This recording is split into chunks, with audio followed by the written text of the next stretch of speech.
This month's issue voter bill is all about keeping the lights on, literally.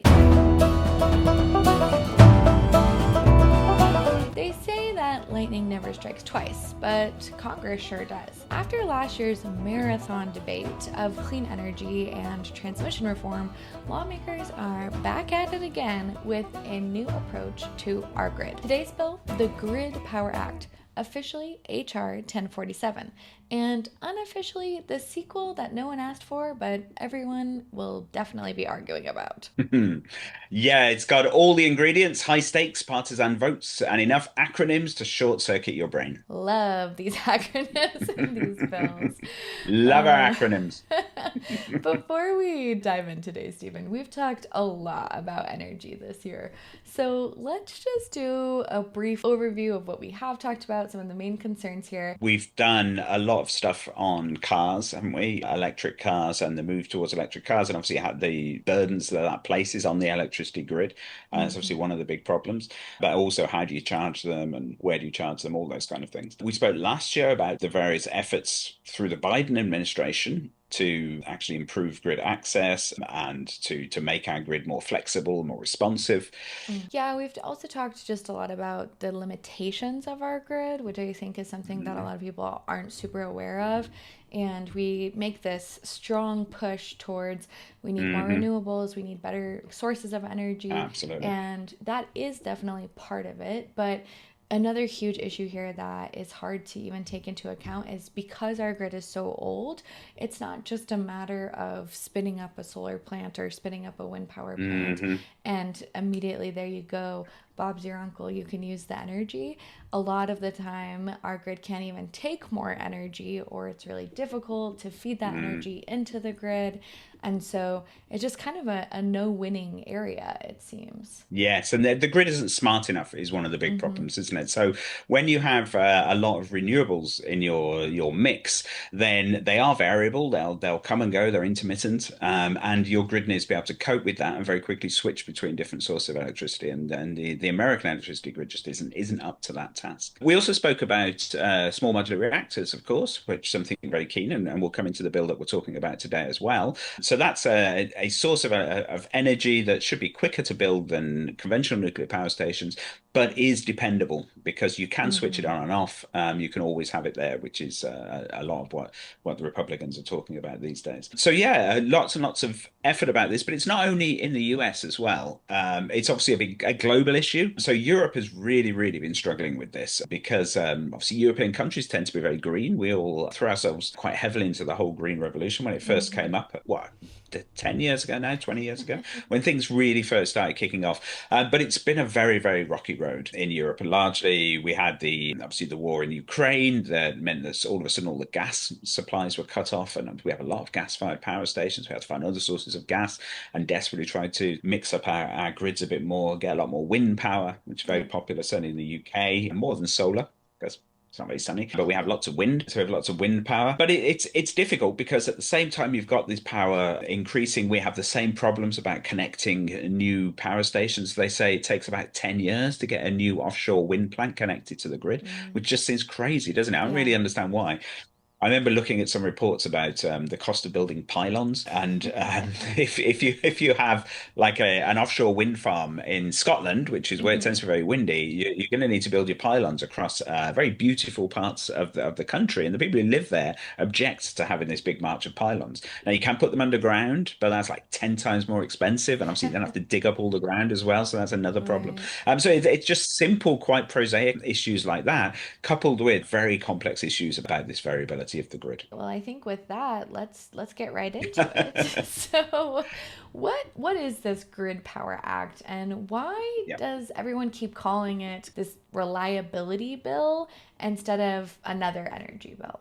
Well, HR 1047, which is actually called the Guaranteeing Reliability Through the Interconnection of Dispatchable Power Act, or Oh. GRID. It just squeaked through the House in September, 206 votes to 206, completely along partisan lines. Obviously, the Republicans supporting, Democrats opposing. And it's basically the Republican majority's answer to what they see as an overly renewable heavy energy agenda. So instead of prioritizing clean power, which is what we've seen in recent years, particularly through the Biden administration, this one prioritizes reliable power. So Mm. think gas, nuclear, hydro, even advanced geothermal, anything that can run when the sun's down and the wind's not cooperating.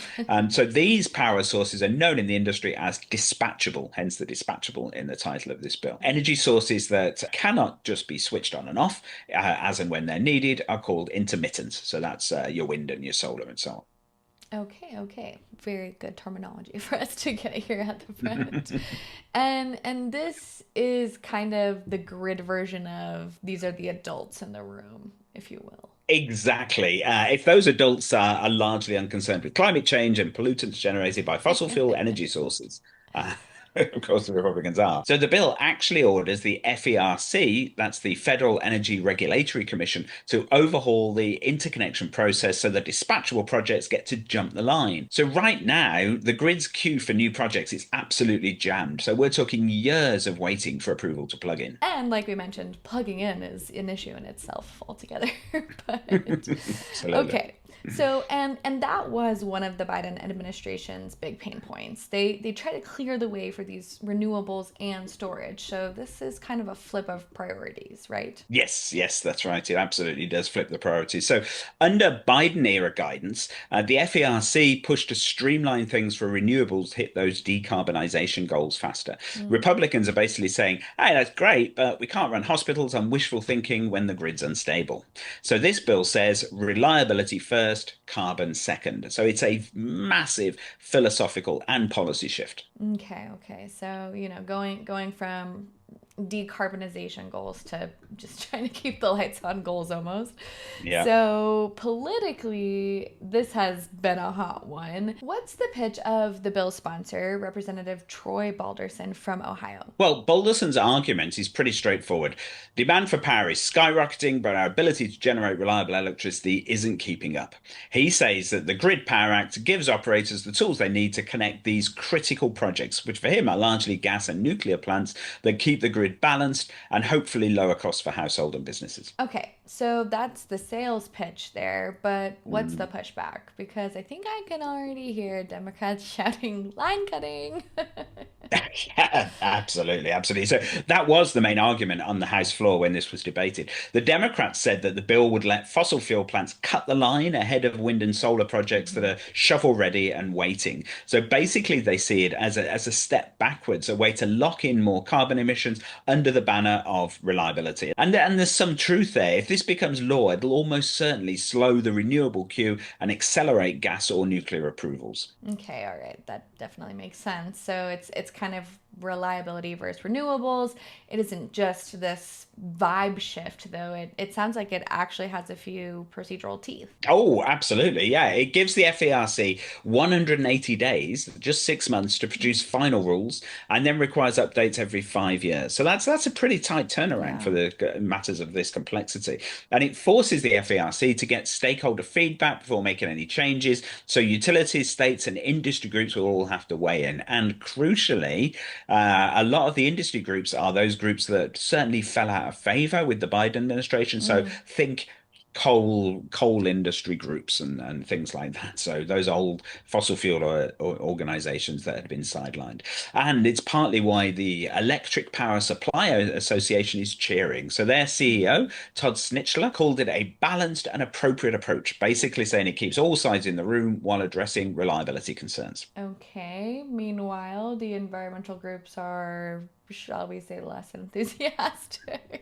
Yes, that's the understatement of the year. They're worried that the bill undermines clean energy investment just as the US is finally scaling it up. So groups like NRDC and the Sierra Club argue it sends the wrong signal internationally, especially since Europe and Australia are struggling with the same balancing act between renewables and backup power. So if you look a bit further afield, look at China, for example. So China is often seen, certainly on the right, people say, look at China, they're opening a new coal-fired power station every week. They don't care. But at the same time, They are building like these gargantuan renewable projects, like Mm. huge solar farms and massive wind farms, and they're damming rivers to get hydroelectric. So they are going hell for leather for all ways of generating this electricity. And at the same Mm. time, of course, they're dominating the world market in these new renewable technologies that are coming through. So one of the risks of doing this, of course, is saying, well, we're just going to sit back and we're going to rely on gas and nuclear, and to be honest, coal, and we're going to let China have the renewables market. It's so interesting. And last year I was in Ecuador and they power a lot of Ecuador from a hydroelectric plant and they've been having a Mhm. bad drought there. And when we were there, there was kind of rolling blackouts for 14 hours a day. And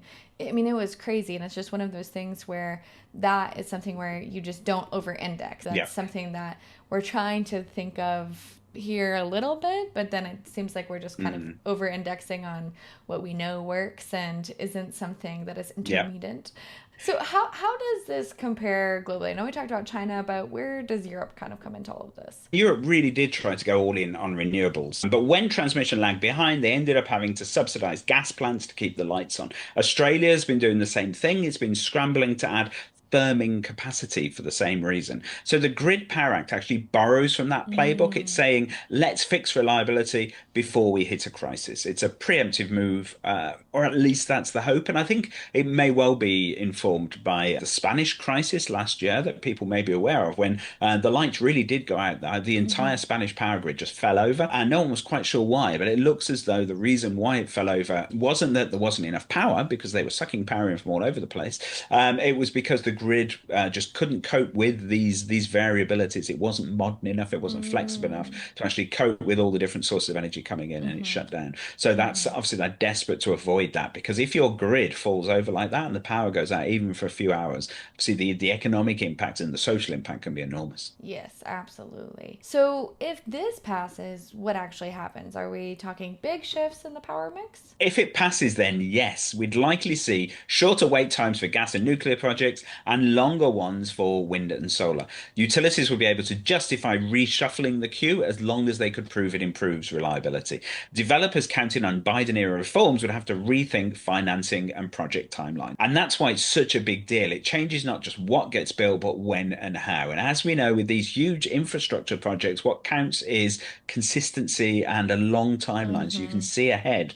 It's going to take me 5 years to build this thing. Is the policy environment going to be the same in 5 years' time than it is now? And if not, then people will pause and they just won't invest in the projects. Yes, and I mean, will the government even be choosing to fund projects that they've already chosen to fund and all of these things that we're kind Yeah, of dealing with in the US right now? It's not that's just the right. uncertainty abroad, it's a lot of uncertainty internally as well. Absolutely. All right, Absolutely. well, let's talk a reality check here. Does this thing have a shot in the Senate? Well, not a big one, really. So, Senate Democrats are unlikely to back it, given the House vote was strictly partisan. But some moderate Democrats might see some political upside here. With energy bills climbing, there's real voter fatigue around anything that looks Mm-hmm. anti-reliability. So, Democrats might be wary of opposing a bill that promises to actually bring the cost of energy down for your average user. Even if it doesn't pass, though, the debate itself is a Mm-hmm. sign of where energy policy is heading. The Biden era build clean fast approach is being replaced by a more cautious